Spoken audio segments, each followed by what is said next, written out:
എനിക്ക് നിന്നോട് കുറച്ച് കാര്യങ്ങളൊക്കെ പറയാനുണ്ടടി. പള്ളിയിൽ ഇരുന്ന് പറഞ്ഞ കന്യാസ്ത്രീകൾ വണങ്ങും. നമ്മുടെ അച്ഛനാണെങ്കിൽ കൃത്യ സമയത്തിന് കുർബാനയ്ക്ക് കയറും. എന്റെ എടി എന്റെ കെട്ടിയവനാണ് മുക്കുടിയാടി. നല്ലോണം മനുഷ്യനായിരുന്നടി. അത് ഞാൻ നീയോടെ അങ്ങ് കുടിച്ചങ്ങ് വടി കിടക്കുക. ക്രിസ്മസ് ആണെ ആയില്ല. ഞാൻ എന്നാ ചെയ്യുവടി? അതിന്റെ കൂടെ ഞങ്ങടങ്ങത്തെ അവളും അവനും ഉണ്ടല്ലോടി.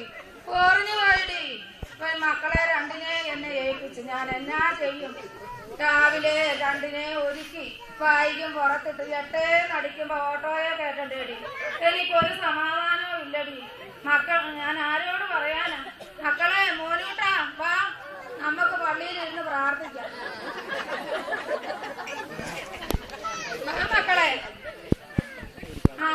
നമ്മൾ ആദ്യമായിട്ട് ഈ പള്ളിയിൽ വന്ന 3 കാര്യം പ്രാർത്ഥിച്ച തമ്പുരാൻ നമുക്ക് നടത്തിച്ചേ. 1, വല്യപ്പന്റെ കുറി മാറ്റി നല്ല ബുദ്ധി കൊടുക്കണേന്ന് പ്രാർത്ഥിക്കും.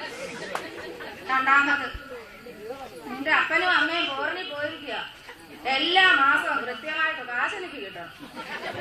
3, എനിക്കാണ് മുട്ടിന് ഭയങ്കര വേദനയാണ്.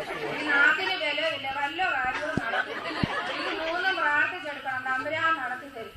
ഈശോ മിശിഹായ്ക്ക് സ്തുതിയായിരിക്കും.